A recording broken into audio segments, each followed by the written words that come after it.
मेरा घर, घर सिर्फ दीवालों से नहीं, अगर तुम न होते तो मेरा घर अधूरा होता। नेहा का मूड ऑफ वुड। शूट कहीं भी हो, सुकून तो बस मेरे ही घर में। मेरा श्रृंगार भी अधूरा तुम बिन। घर के हर कोने में तुम समा गए। चलो घर को घर बनाए। आप आए, बाहर आई। Mood off wood, the furniture gallery. नमस्कार, स्कैंडर टीवी में आप सभी का स्वागत है और मैं हूँ आपके साथ भारती लोधी। आइए बढ़ते हैं खबरों की ओर। काली घोड़ी का आश्रम है मां काली का दिव्य धाम। उदासीन अखाड़ा के पंकज मुनि जी काली घोड़ी के आश्रम को संचालित करते हैं। पंकज मुनि अपनी प्रचंड तपस्या के लिए जाने जाते हैं। 29 जून से यहाँ पर लगातार भंडारा चल रहा है, जिसमें 10,000 से 15,000 व्यक्ति प्रतिदिन भोजन प्रसादी ग्रहण कर रहे हैं। इस आश्रम को लेकर के पंकज मुनि जी ने क्या कुछ कहा, आइए सुनते हैं। जहाँ पर माँ काली का धाम है, हमारे साथ है पंकज मुनि जी महाराज पूज्य, जो कि हिंदुस्तानी फक्कड़ है और उदासीन अखाड़ा से संबंध रखते हैं। महाराज जी, हमारे कार्यक्रम में आपका बहुत बहुत स्वागत है। आपको खूब खूब धन्यवाद इस स्वागत के लिए। महाराज जी, आप आश्रम के बारे में थोड़ी सी जानकारी प्रदान कीजिए। आश्रम के बारे में ऐसा विषय है कि बहुत पुराना आश्रम है, सैकड़ों वर्ष पुराना है।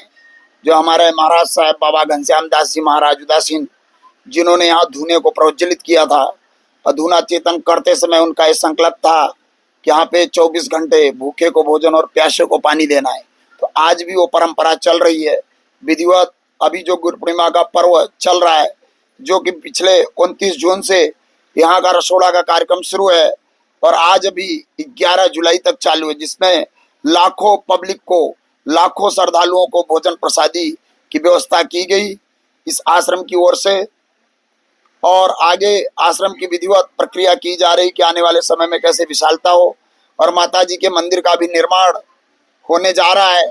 कुछ कारणवश काम रुका, जो 4 लाइन के कारण। अभी 4 लाइन भी पीछे से आश्रम के कारण, मंदिर के कारण पीछे से अभी की गई। अच्छा महाराज जी, आप कठोर तपस्या के लिए जाने जाते हैं, आप अग्नि तपस्या भी करते हैं। आपकी साधना के बारे में थोड़ी। हाँ जी, हमारी उदासीन में पंचधुनी तपस्या होती है, वो अग्नि साधना गर्मी में होती है, जो अभी मेरी अप्रैल में पूर्ण हो गई। इसके बाद ठंडियों में जलधारा साधना होती है।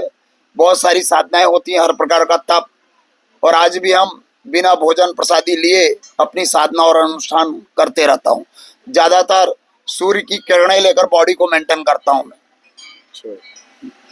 आप समाज की वर्तमान स्थिति के बारे में क्या आपका मैसेज है? समाज की वर्तमान स्थिति के लिए मेरा यही मैसेज है कि हम आप राष्ट्र जैसे घर से, परिवार से, फैमिली से प्रेम करते हुए, थोड़ा मेरा कहना है कि हमारे धर्म सनातन और राष्ट्र से भी हृदय से प्रेम करें और इसके लिए भी समय भी निकालें और धन भी निकालें, दोनों की आवश्यकता है। और हमारा समाज से ही कहना, संकल्प इतने मजबूत हो कि कोई हिला न सके। दूसरी घटना, हम पूरे सनातन भाइयों और बहनों से यही निवेदन करना चाहूंगा कि आप सब कितने शांतिवान हो जाएं, चाहे कितने दयावान हो जाएं, चाहे आप प्रेम से भरे हों, पर ये सब चीजें आपकी पागल कुत्तों के साथ आप नहीं रह सकते। पागल कुत्तों के साथ आप नहीं सो सकते। वहां आपकी दया, प्रेम, करुणा और शांति काम नहीं देगी। वहां आप सिर्फ और सिर्फ बर्बरता पूर्वक खत्म कर दिए जाओगे। इसलिए मेरा समाज से ही कहना कि शांति चाहिए तो युद्ध जरूरी है और युद्ध के लिए शस्त्र जरूरी है। एक क्रांति की आवश्यकता है और जाति पाति का जो भेद है, इसको निकालना जरूरी है। ये हमारा राष्ट्र जाति मुक्त हो, हम सब सनातनी हैं। आप नए भारत को किस रूप में देखते हैं? हम नए भारत राष्ट्र को ये देखना चाहते हैं कि हमारा राष्ट्र एक संकल्पवान हो, एक मजबूत ऊंचाइयों पर पहुंचे। हमारे सभी सनातन में बुद्धि ऐसी हो कि हम धरती पर चले, लेकिन हमारी सोच विचार इतने उच्च क्वालिटी को कि अनंत आकाश की ऊंचाई को छूते हो। और राष्ट्र को, हम भारत को पूरे वर्ल्ड में एक नए भारत के रूप में, जो कहते विश्व गुरु, एक मजबूत और संकल्पवान। और यहाँ की आध्यात्मिकता, जब हमारे कृष्ण थे, बुद्ध थे, महावीर थे, तब हमारे हिंदुस्तान का अध्यात्म आकाश की ऊंचाइयों को छूता था। वही अर्थ, वही अध्यात्म हम देखना चाहते हैं। महाराज जी, अपने इसी मार्ग से कई जिलों से, यहाँ तक कि राजस्थान से गौ माता कटने के लिए भर भर के जाती है।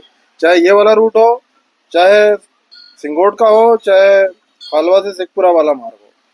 आप शासन क्या इसको रोकने के लिए कोई कदम नहीं उठा सकता? शासन यदि इसका सख्ती से कदम उठा ले तो ये बूचड़खाने बंद हो सकते हैं। तो शासन को कम से कम 1500 से 2 करोड़ रुपए के 1500 से 2000 करोड़ रुपए की पर डे आय होती है, जो बाहर मांस निर्यात किया जाता है भारत से। यदि ये मांस निर्यात पर रोक लग जाए तो बूचड़खाने यूं बंद हो जाए और गौरक्षा ऑटोमेटिक हो जाए।